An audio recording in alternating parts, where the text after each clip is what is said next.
Diabetes যাদের হয় তাদের কিন্তু বয়স মানে দ্রুত বাড়ে, এটা জানেন কিনা? তাড়াতাড়ি বুড়ো হয়ে যায় তারা, মানে এটাকে বলে এজিং।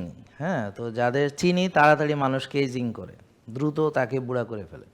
বুড়ো মানে হচ্ছে তার বয়স তো একটা ফিক্সড, ঠিক আছে, কিন্তু মানে ধরেন তার বয়স এখন 40, কিন্তু সে এখন তার শরীর সব কিছু হলো 60 বছরের মতো, ক্যাপাসিটি, শক্তি, এনার্জি, বুদ্ধি সব কিছু 60 বছরের মতো, বুঝতে পারছেন?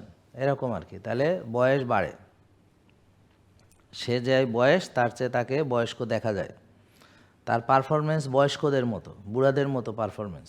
ব্যাপারটা বুঝতে পারছেন? যেমন পুরুষ তার পুরুষত্ব হারায়, মেয়ে তার নারীত্ব হারায়, এভাবে সে বুড়ো হয়ে যায়, তাড়াতাড়ি বুড়ো হয়ে যায়। তা আমাদের কাছে এরকম প্রচুর কমপ্লেন আসে, আমরা পাই। ফ্যামিলি লাইফে খুব স্ট্রাগল চলতেছে, স্বামী স্ত্রী দুজনই রুগী, ভাই বোনের মতো সংসার করতেছে, তো এদের খুব মানে কনজুগাল লাইফ হ্যাপি না, কারণ স্ত্রীও সে অসুস্থ, স্বামীও সে অসুস্থ, দুজনই রুগী।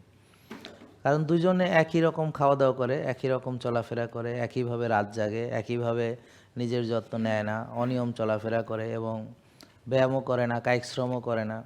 মহিলা ওনার হয়তো 2-3টা হেল্পিং হ্যান্ড আছে, লিফটওয়ালা বাসায় থাকে, ডিশ ওয়াশার আছে, ওয়াশিং মেশিন আছে, রিমোট কন্ট্রোল, ভয়েস কন্ট্রোল দিয়ে সংসার চালায়, নিজের মাজা গিরাগারা সব ইনট্যাক্ট রাখে যেন ডাক্তাররা এটা যত্ন নিতে পারে।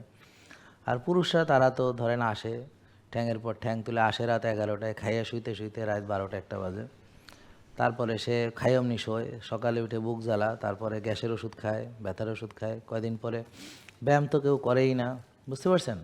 আর অফিসে যায় সেখানে ওই যে মোবাইল মানে কি বলে ল্যাপটপ ট্যাপটপ আছে, কাজগুলো বসে বসে, চেয়ারে বসে, গাড়িতে বসে, লিফটে নামে, গাড়িতে উঠে ওখানে যে চেয়ারে বসে, কোনো কায়িক শ্রম নাই, খেলাধুলা নাই, ব্যায়াম নাই, বুঝতে পারছেন?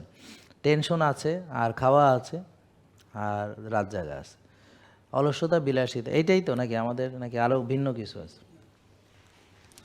তো তাহলে এইভাবে আমি কিভাবে আশা করতে পারি যে আমি সুস্থ থাকব?